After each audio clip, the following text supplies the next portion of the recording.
Welcome, welcome. Hey there, guys. Welcome to IDL session 100, building a brand new lab or building a lab virtual environment. We are here at the wonderful studios, and we're welcoming you to our launch event. And we really are glad that you're here at this track with myself. And also with me is Quinn Lamb. Hey, everyone. And Quinn is here as a subject matter expert because he knows all of this stuff really, really well. And he's kind of staring at me out of the corner of my eye.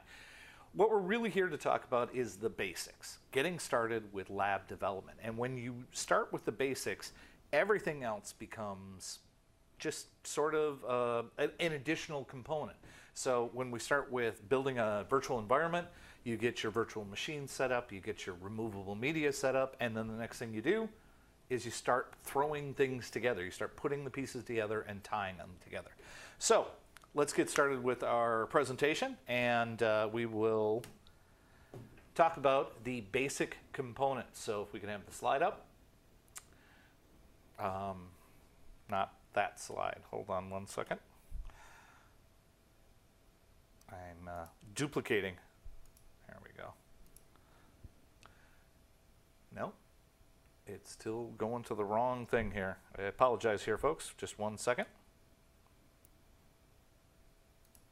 Some small technical difficulties, but we will get right back in there.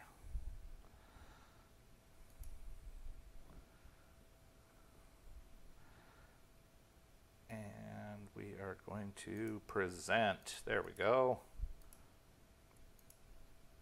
Excellent. That looks much better. Yes. You don't need to see my desktop. We went right from a well-rolled intro into some technical difficulties. Such as all right. So there are really only 4 basic components that make up every lab that we work with. One is the lab series. You can't do this without the lab series. Well, you technically could, but the lab series is the container, and I always use the analogy of a book. It is the cover of the book. So when it's sitting inside of a bookshelf, that you have something and you can go, that's Moby Dick, or that's War and Peace. And you look at it, and then inside of that book has all of the components, like the lab pieces that we have here. So the lab series is the container. Then we have the items that make up the container, which are the virtual machine profiles, the removable media profile, and of course, the lab profile. Quinn, what's the most important reason to have a lab profile? So you can actually launch into a lab. Exactly, because a lab profile is what gives you that launch button. So let's dive into these components, because we're going to be doing some demonstrations here, and we want to make sure that we cover everything. Lab series is, in my opinion, the thing that is, it's the thing that you use to identify. There's not a lot of information that you have to put into a lab series. So I have already created a lab series, and you should see it up on the screen now. Or maybe not. Hold on. There we go. Come on over. There we go. So here is a lab series. You can see here that it's got a name. And I'm actually going to click on Edit. Now, the reason I have already had this created is because I'm going to need it for other presentations later in the day for demonstrations. But we're actually going to build all of the other components into this lab series. So if you take a look here at our lab series, you can see the basic information includes the name and description. And that's fundamentally it. A lot of people say, well, what about these other things that are in here? You may or may not see these other things here. Okay? So once you're in the lab series, then you have the components that make up a lab series. So let me switch back to the PowerPoint here.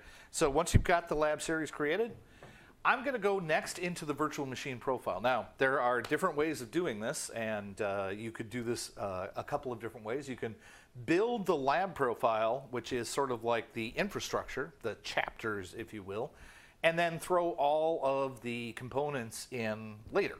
Yep.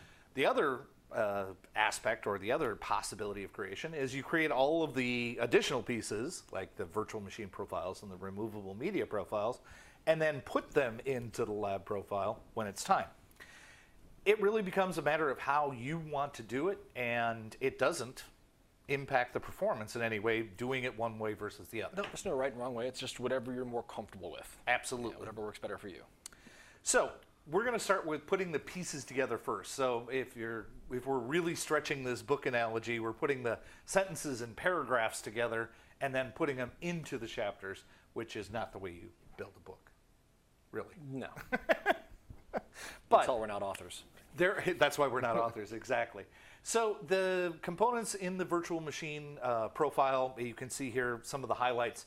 We're going to talk about inside of a new virtual machine profile is that we have, sorry, got to get my mouse over there. There we go. We have several different components here, creating a virtual machine profile, creating a removable media profile.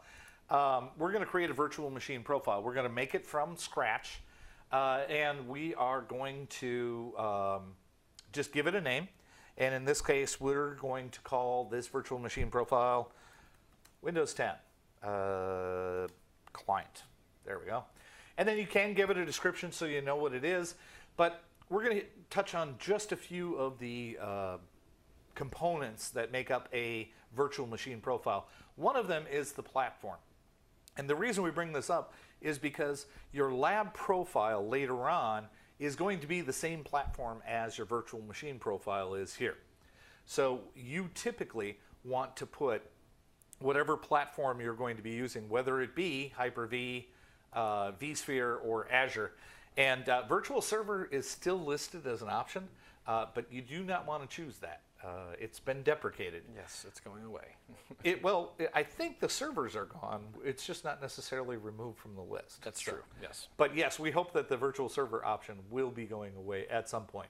But the thing you have to remember is that you can do most of the virtualization and all of the things that you need to do inside of Hyper-V, which is the default choice. But when you're doing Hyper-V, you do have a generational choice. And I'm going to put Quinn on the spot just a little bit. Do you know the differences between Generation 1 and Generation 2?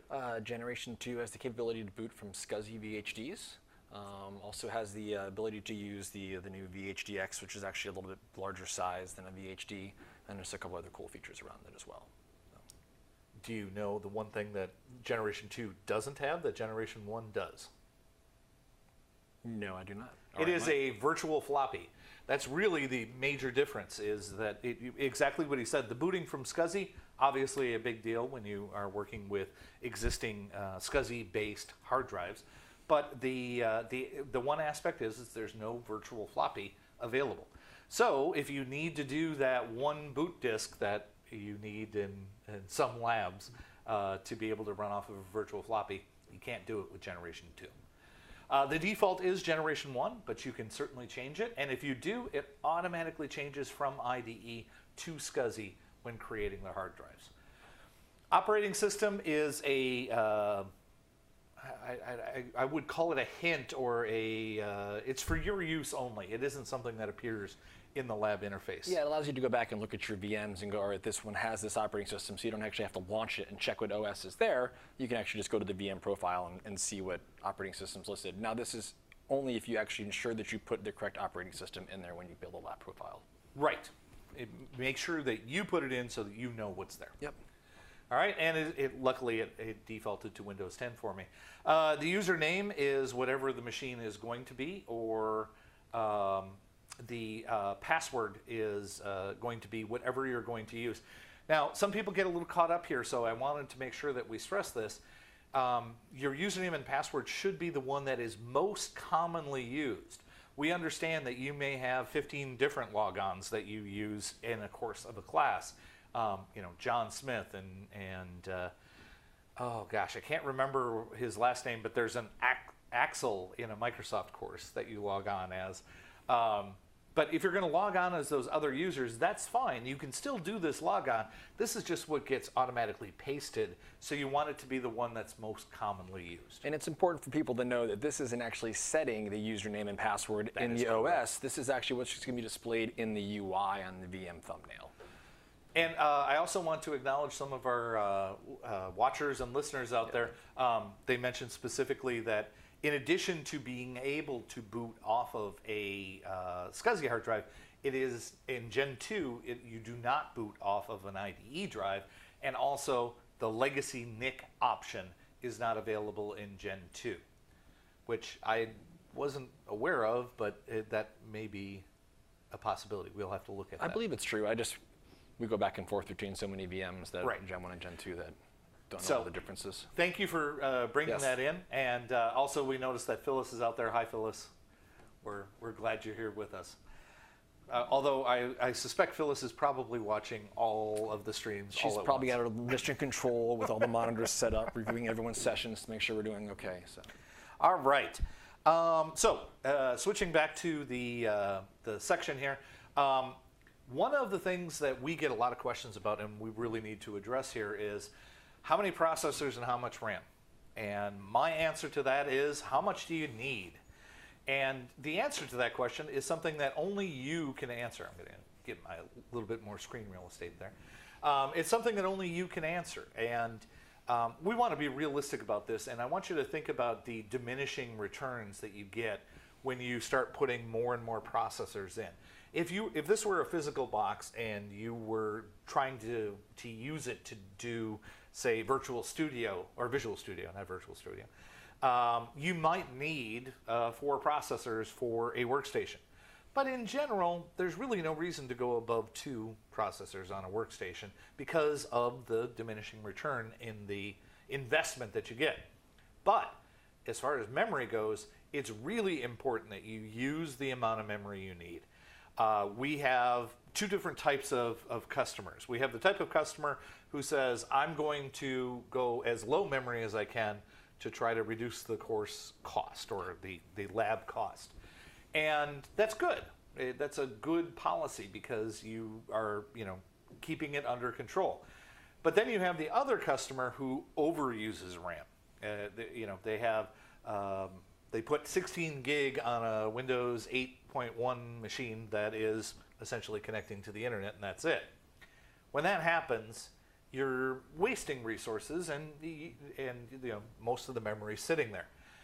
What you need to do is you need to find out where your memory is sitting during your labs. That's really what it boils down to. Yep. So set it first and get yourself a kind of a base setting. And you can usually estimate, if you're going to be working with SharePoint, you're going to need 16 gig or 20 gig. And if you're working with a domain controller, you can probably get by with 2 gig or 4 gig. But use your best guess to get you started. And then when you get into the lab and you see that you're pegging the memory at 100%, you may want to add a little bit more memory in order to get the performance that you need. And how do I tell if my VM is being, if the CPU is being pegged or the RAM's being pegged? Performance monitor is your friend inside of the VM. Performance monitor inside of the VM. Once we get the lab launched, we'll take a look at exactly what you're describing. All right, so in this particular case, I'm going to put in 2 processors, and we'll give it, let's say 4 gig of RAM. All right, really, right there, you have put all of the options. There are many other options underneath here that we could talk about, but those are much more complex. This is enough to get you started. Exactly. This is the point to get you started. So, under hard disks. Now, this is where it gets very interesting, or in my opinion, you can get really creative, because you may have your own storage that is already populated with hard drives that you could use, or when you click on Add Hard Disk, I keep losing my mouse, when you click on Add Hard Disk, you get the option of using an existing hard disk that's inside of your storage, or you can create a brand new virtual hard disk and go right from there. In this particular case, for the purposes of time, we're going to go ahead and use a existing hard disk, if I can get to my OK button Can I have this? There we go. Thank you. Next. There we go. So the virtual hard disks here. Now, of course, my selection process here is pretty large. Yeah, you're going to have a lot more than the average lab developer I'm going to have access to. I am an exceptional lab developer. I have lots and lots of choices, but I'm going to go down into my Learn on Demand and go down into the, I'm sorry, I went to the wrong Learn on Demand. There are two of them. Here we go. This is my storage that I set up. And inside of here, I've got a Windows 10 Enterprise hard drive already set up. And so now that's it. That's all this machine needs is one hard drive. Now I could add extra hard drives if I wanted to.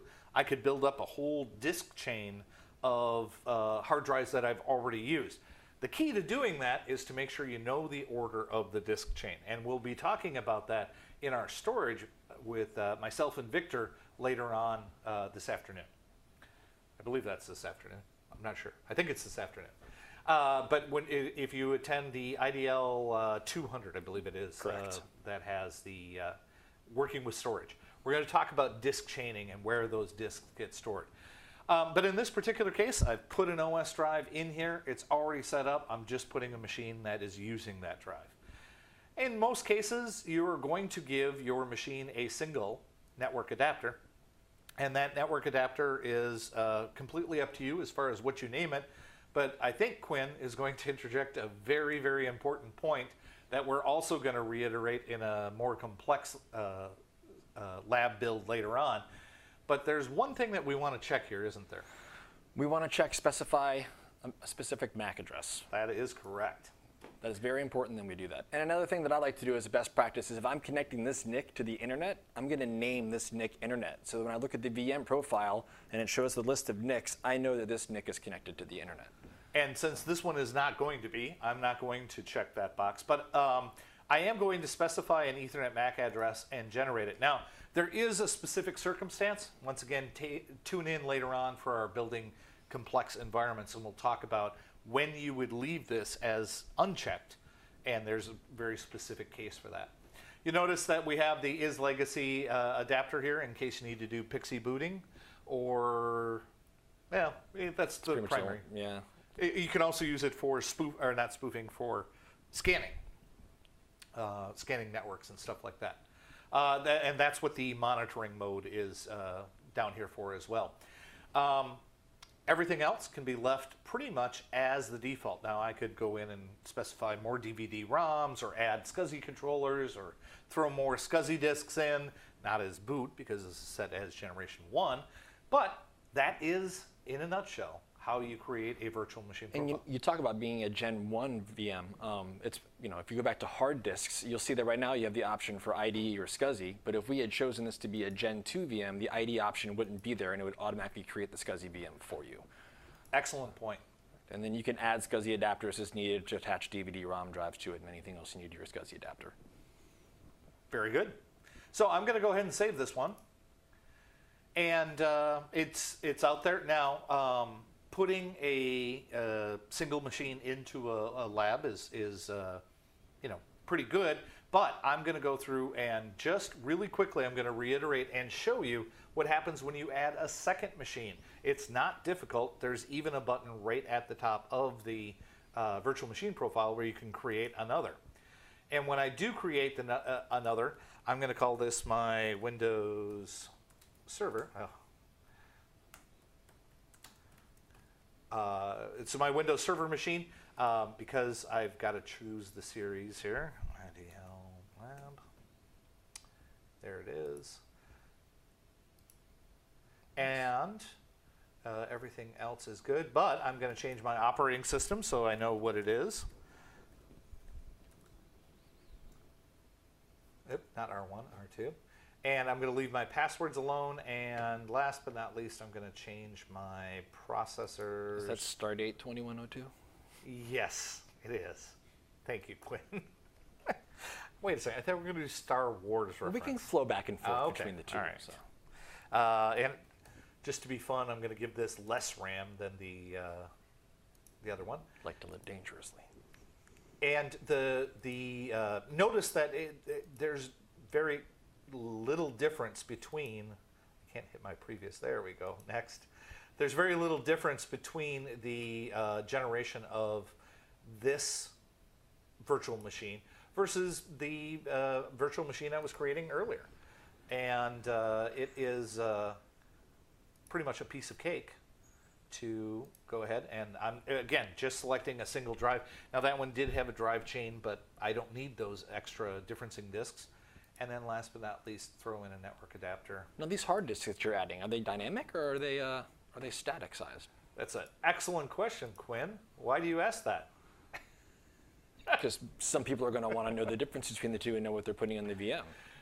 They're sometimes called thin provisioned versus thick provisioned. And the real question is, or the real answer to that question is that they are a little of both. They are thin provisioned, but we reserve the total amount of space for the drive to make sure that we don't have any overages. So as these drives are built, they are built relatively small. For example, these are about 8 gig after they have the OS installed on them.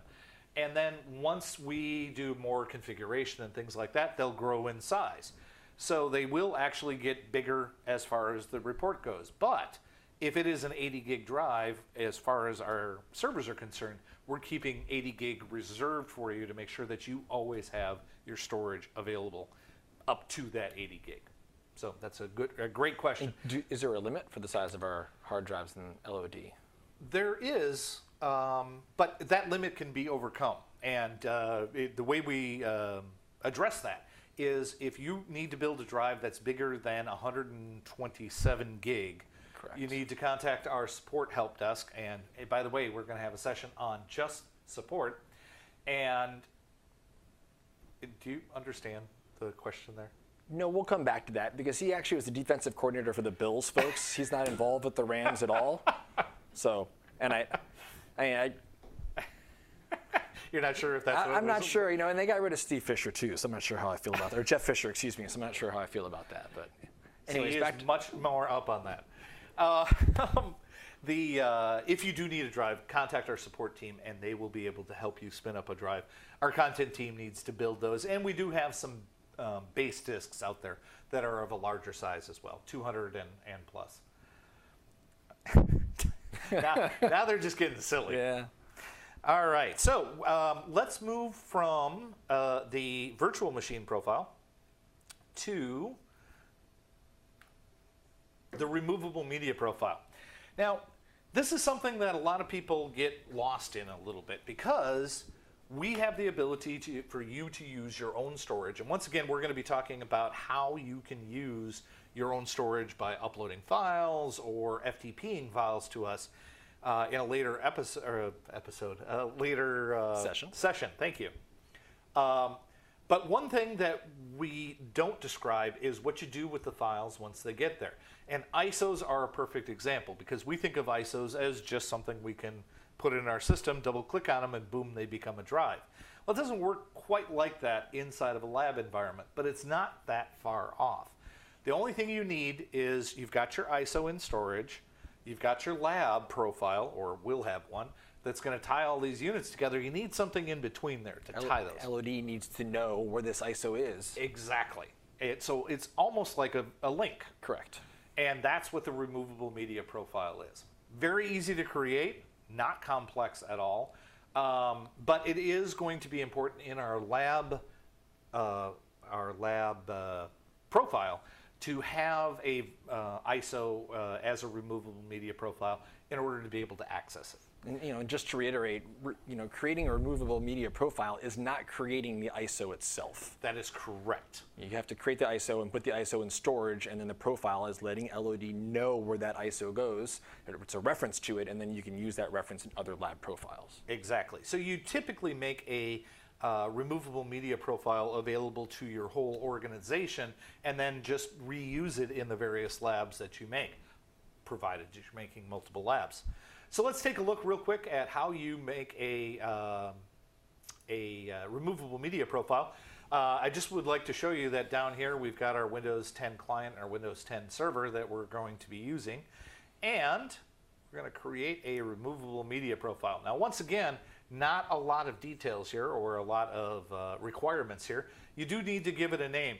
So I'm going to use an Office install media. So I'm going to say Office 2016 install.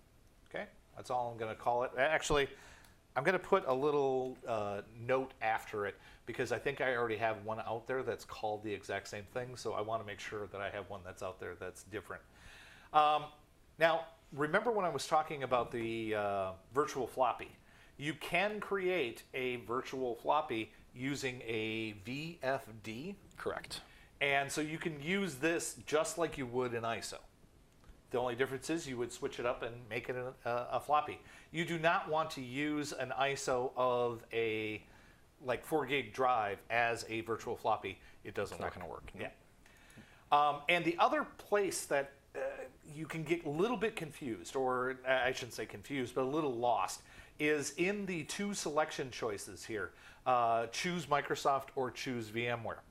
Now, this means that you have to remember in your head what platform you chose when you were creating your lab profile or your virtual machine profile so that these things can tie together.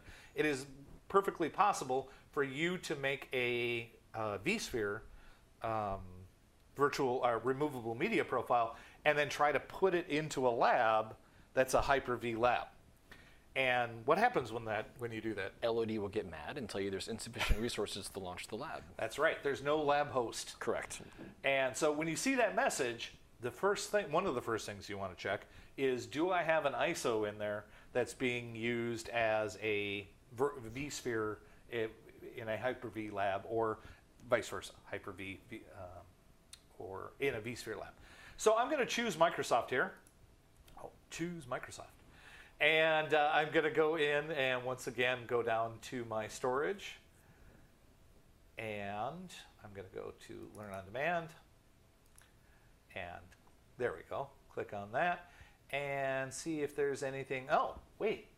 Guys, I don't have any media in here that is in an ISO format. One thing that we try to do for our customers is we try to build up a library of items. So most of our customers also have access to something that's called the Lab Dev Base. And that's right up here. And inside of that Lab Dev Base are a set of ISOs that are available for our customers to use, mostly evaluation editions, but there's some other ones in there that you can use, but of course they require your own licensing. Correct. We provide the ISO, but you have to provide the licensing for it. Absolutely. So in this particular case, I'm looking for a Office. Here we go. I said it was 2016, but I'm going to kind of fake it here. I'm going to take a 2013. And then I just click on OK. And now I'll actually go up here and change this to 2013. Whoops. There we go. And now I click on Save. So now I've put together the components. I put together the pieces, and now we're going to tie them all together. And in order to do that, I'm going to switch back to my slide here. We need to move to the lab profile. This ties all the pieces together.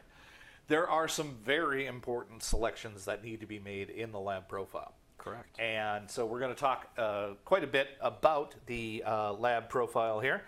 And then we're actually going to get to the point where we can launch this lab. And you'll see that in less than an hour, we're going to have a fully functioning lab that ties together.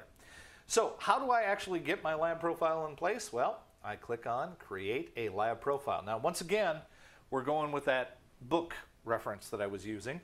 We have our book cover. We have our sentences and paragraphs. But now we need to put those sentences and paragraphs into A chapter. Exactly, a chapter. And that is what a lab profile is like. Normally, we will use a number. That number is used as more of a reference. In some cases, we will refer to it as what we call an all labs. And you can see that I have typed that a couple of times. And what that means is that these machines or this machine or whatever this lab profile is going to contain will be used for all of the labs. We also refer to this as a base VM. we're going to be talking later in the day about how to take a base VM and then modularize it and make it into chapters. So this one chapter is the entire book. It's going to be a relatively short book, like what you and I would write. Correct. And he said it perfectly because he said it as a very short one-word answer. Which was pretty much what the book would be. It would just say, a book. A book, exactly. A book by Brian and Quinn. All right. So let's get in here and give this thing a name. In this case, it's going to be client server. Very, very detailed named, right? All right. I'm going to choose the lab series. Oops. Now, while you do that, I would like to mention we probably could write a pretty good cookbook We could. together. But Yes. We could try. I don't know that we would actually end up, we'd be eating a lot, I'd tell you that much. All right, so once again, the virtualization platform is important because this is going to tie all those pieces together. So if you developed all of your virtual machines in Hyper-V, the platform here also needs to be Hyper-V. Tune in to our complex lab environment because Quinn and I will be talking about inheritance and what that means later on. that's when it gets a little tricky. It does get a little tricky. Now, I do want to talk about this development status because LOD, our lab on demand environment, does care about the development status, but it really only cares about one word. Complete. Complete. That is the word that we need to have. So when you are working on a lab, regardless of awaiting verification in development or in verification, any of that kind of stuff, LOD doesn't care. But when it sees the word complete, when you select complete, oops, if you try to select complete, there you go, that now signifies to LOD, this lab is ready to go out to the API or out to the TMS. Which I almost said LMS. I almost said it, so it's... we have it to is retrain ourselves for us to call it an LMS. And I'm glad that Phyllis is on the case there. There are questions about licensing. We're going to address some of the licensing concerns when we talk about doing finalization of your lab. Yep. But there really are some deep discussions that go into licensing. And licensing is also a big gray area. Yeah. It's basically a black hole that no one seems to know anything about. Yeah, and if you think that, you look at Microsoft products and you think, well, that's pretty straightforward. It's not. And Not at Linux can be just as complicated with things like Red Hat and SUSE, where you've got certain licensing restrictions that apply and don't apply.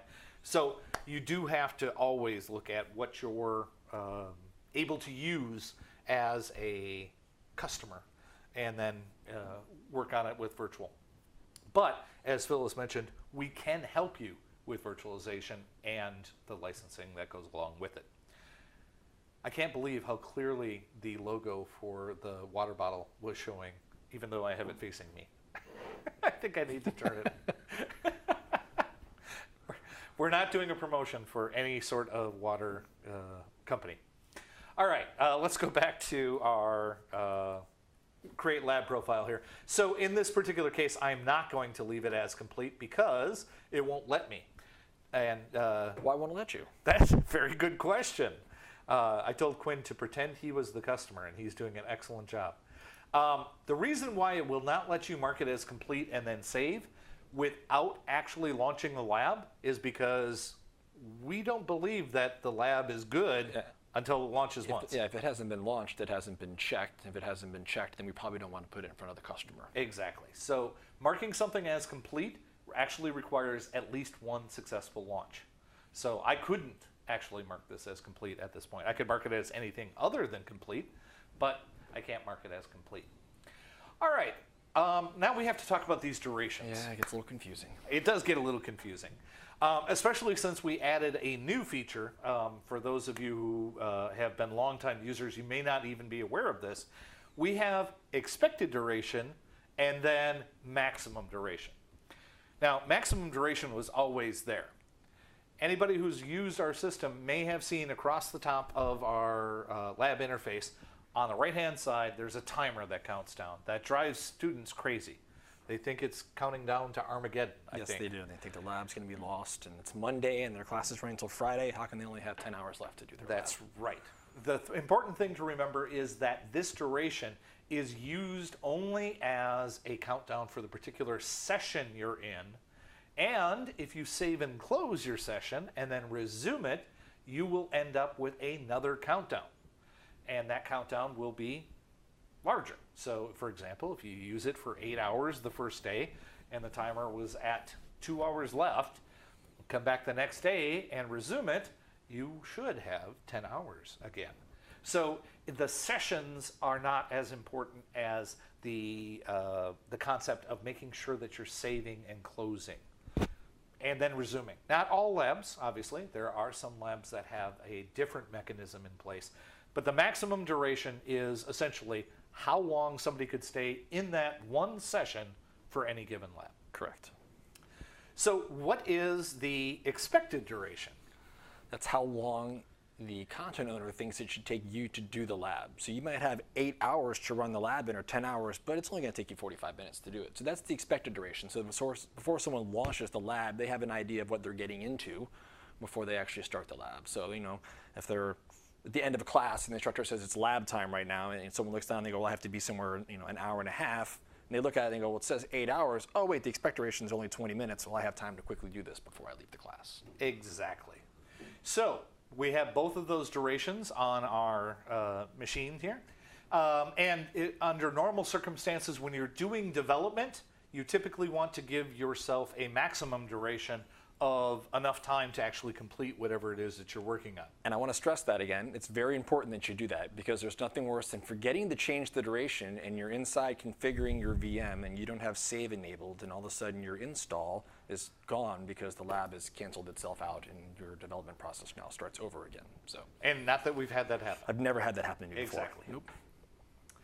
All right.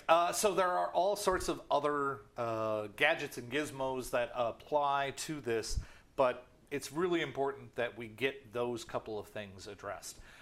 Later on, you're going to see how we turn on IDL and bug reporting and things like that. The only other thing that I can tell you is that if you're a lab developer in our system, the very bottom of this thing should be filled in. It's very important that you guys fill it out. If you have any questions about your lab, if someone else wants to reuse your content, if something's broken, we need to know how to get a hold of you. And this is the quickest and easiest way for us to do this. You know, we have tens of thousands of labs in our system, so you know, it used to be back in the old days we just could look at a lab and go, oh, it was so-and-so's content. It's not like that anymore. So it's really important that you guys are filling this out so that we can, you know, track you down in case there's an issue or someone wants to give kudos to the lab environment, or for whatever reason we need to get in touch with you. And just because I know that he's a good guy and is also very interested in this lab, I'm going to Quinn, the content owner. Make sure you write down this email address and use it often. It's not a real email address, so don't start emailing Quinn. All right, now, there are lots of tabs that you see at the top of this, and there are a couple of them that are very important, and there's a couple of them that you're going to see later in some of the other sessions. But we don't have enough time to go through every single thing that's here, so we're going to just touch on, once again, this is the basics of making a lab. The first thing that you need is a network.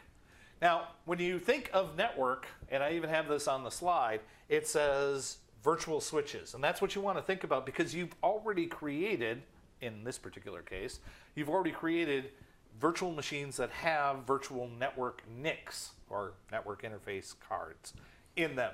So you don't need to make network interface cards. This is, and I hate to use name brand, but it's like a Linksys hub or a Cisco router? Or well, I don't want to really call it a router, but it's like a little 5-port hub that you've got on your desktop. You plug machines into it, and they can all talk to each other. But it's up to you to make sure that those machines are addressed so that they can talk to each other.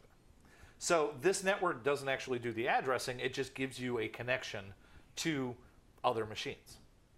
And you can name those networks. I'm going to go ahead and add this. In this particular case, we're going to call this private network, just because it doesn't have any connectivity to the outside world. It's an internal only. And I know a lot of you are going to have questions as to how do I change the type of network that it is. I promise you that will be in another session. We're going to cover that. So right now, yes, the question you're asking, is this a one-layer hub? Yes, this is. Or a layer 1 hub. That's basically what this would be right now, but we can make it more than that. We can. We can make it more than that with a NAT device and so on.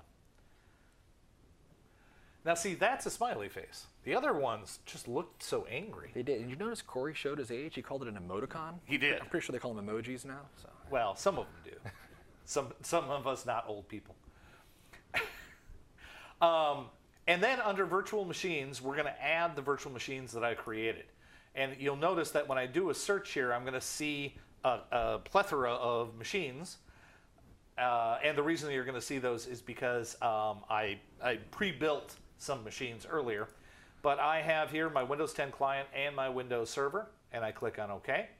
My machines are added.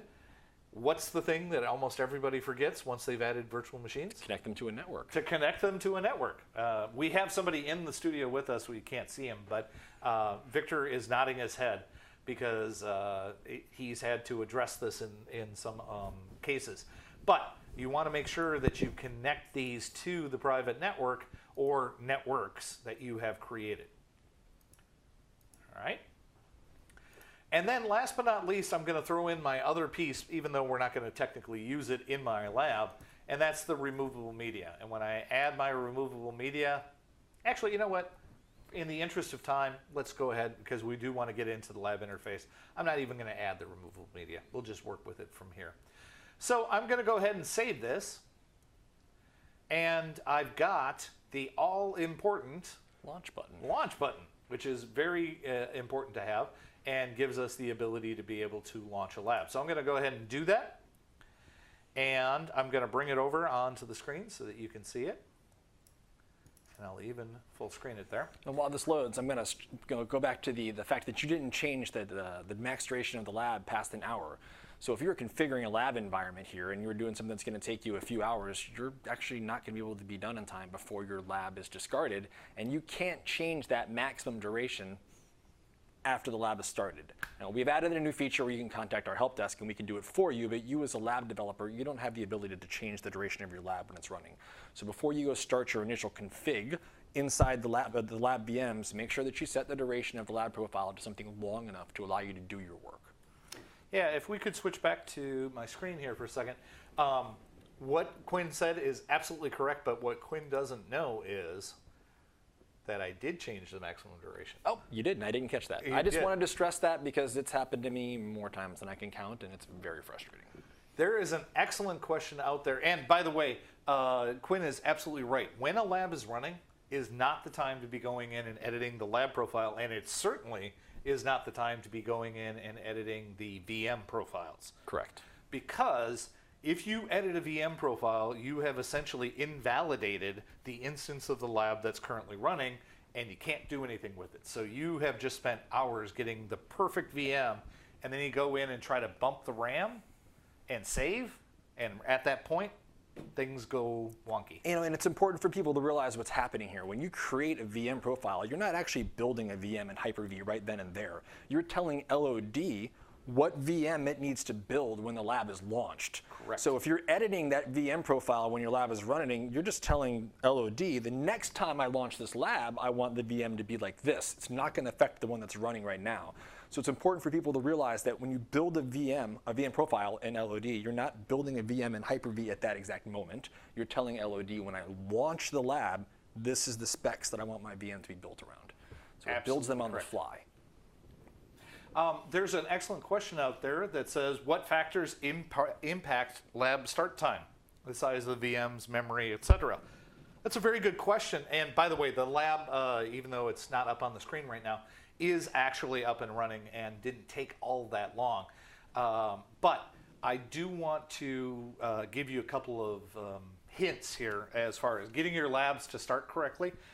First of all, there is a checkbox inside of the lab. I'm going to just switch back to the screen here. Inside of your VM, or inside of the lab profile, and again, I'm going to edit, but I'm not going to save anything here. Inside my virtual machine, there is something here that says wait for heartbeat before displaying to a user. This is important because when you are building a lab, especially from scratch, and doing an installation off of removable media, you will get to a situation where the machine doesn't actually report to its host, hey, I'm here and everything's great.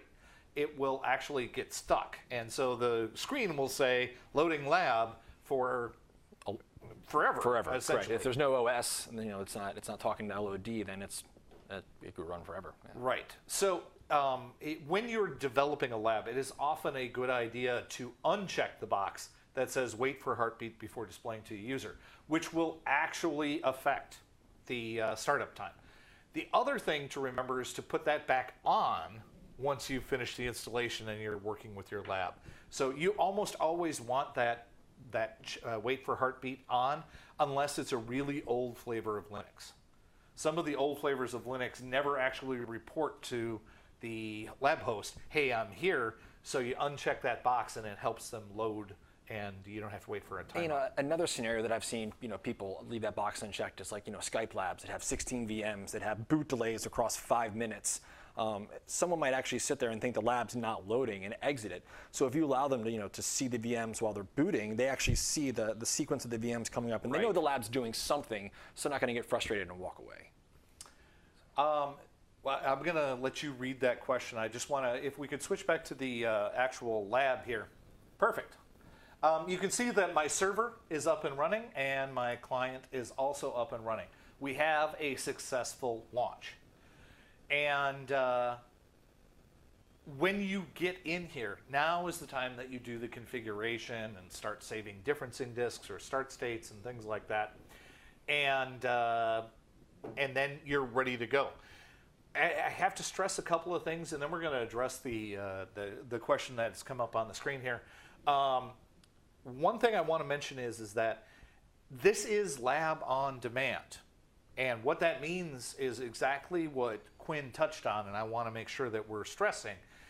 You're not starting up machines when you create the virtual machine profiles. You are starting machines when you click on the launch button. And what you're telling the lab on demand environment to do is go out, find a lab host that's not too busy, and run that lab on that lab host, and then present it to the end user. So some of the questions that are out there, I think, may be addressed by the answer that this is on demand. So you don't control which machines they're launching on or how much information is coming up or things like that, other than you give this infrastructure and then say, here you go. When you click on the launch button, that entire infrastructure is going to be built and given to the user. So when you say, are the VMs using nested page table? I understand what you're asking, and the answer is yes. Hyper-V is on the backside, on the lab host, and it is handling all of the virtual memory. Trust me when I say that there are some serious pieces of hardware behind these lab host environments. Very serious pieces of hardware. Yeah. So our hypervisor is responsible for essentially all of the VMs. If you were to go to a lab host, it has multiple VMs running on it. But each student is running on their lab environment is running on the same host. It could be or might not be. No, I'm saying if I'm running 5 machines, or in my case here, if I've got Correct. 2 Sorry, machines. their entire lab instance is running on the same host. Yes. Yeah. So on my lab interface, the Windows client and the server are both in. Here we go. The Windows server and the Windows client are both running on the same lab host. But if Quinn launched this lab, he would be running on potentially another lab host with his own space. So the question that you're asking there is a little bit tricky to answer just because of the technology behind that. So thank you for the question. Yeah, think of LOD as an abstract layer between you and Hyper-V. Yes. It allows an ease of control. Yeah, a lot of people want that Hyper-V control, and you can build that. Build a nested lab. Correct. And then that way you have an environment that has access to the hypervisor. Right. And then you can control what is happening inside of that instance of Hyper-V. There is another question, but I'm going to be a bad person and say we're going to answer that question in another session. Is there a way to consolidate diff disk? We'll cover that in our storage session. Exactly. The answer is yes. but you have to have certain permissions, and once you have those permissions, you have to be very careful about consolidating disks. But the other question that you have is how many differencing disks can you feasibly have? That is an excellent question, because if you ask any 3 people at our organization, you will get 3 different answers. So it is always a challenge to get the correct answer to that. A lot of people say 3 is the magic number. Others say there should not be more than 1 diff disk. But that's difficult. And we have labs out there with chains of 10, 15 disks that we don't see any noticeable degradation in performance. That is correct. Because people use diff disks incorrectly. Correct. We're going to talk about how to use them correctly. All right, so back to our slide here, and I think, there we go. So we got our lab profile, and finally we get our launch button. Now it's important to remember that while I had these pre-staged so that they launched fairly quickly, when you build your machines, especially if you build them with a lot of hard drives and they're brand new hard drives or they're very large hard drives, they will typically have to cache out to our data centers. And that caching can take some time. And you may get a message that says provisioning your files that pops up. I want you to be very clear.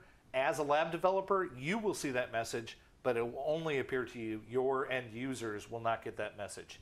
It will always be cached properly once you have finished your development. And we'll talk a little bit more about that caching process when we discuss storage, about what's going on the back end there.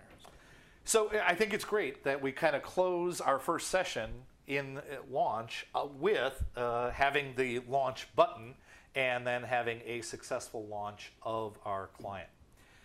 So I think we're doing pretty good on time. And we're going to give you just a couple of seconds to put up a couple more questions. If you have any questions about lab profiles, lab series, virtual machine profiles, removable media profiles, or anything like that, we'll go ahead and try to answer them. Remember, there's a little bit of a time delay between when we're talking and when we actually see your questions come up. I think that the basics of lab building are not significantly complex. Nope, it's not at all. No. And you can make it very complex, but exactly. The initial creating a basic lab is very, very simple to do. That's right. So I'm seeing just a little bit of typing, so we're going to give you a couple more minutes, but then we're going to be wrapping up. The one thing I do want to say is make sure that you tune in at the next presentation. We're going to be talking about taking it from the I've built my lab, now I want to add step-by-step instructions. And then we're going to take it in even further into more complexity later on this afternoon. So I want to thank you guys for your time, and I want to put up my slide that says thank you. Yeah, thanks for coming, you guys. Thanks for joining us. And we'll see you in the next session. My links and additional text can be added there.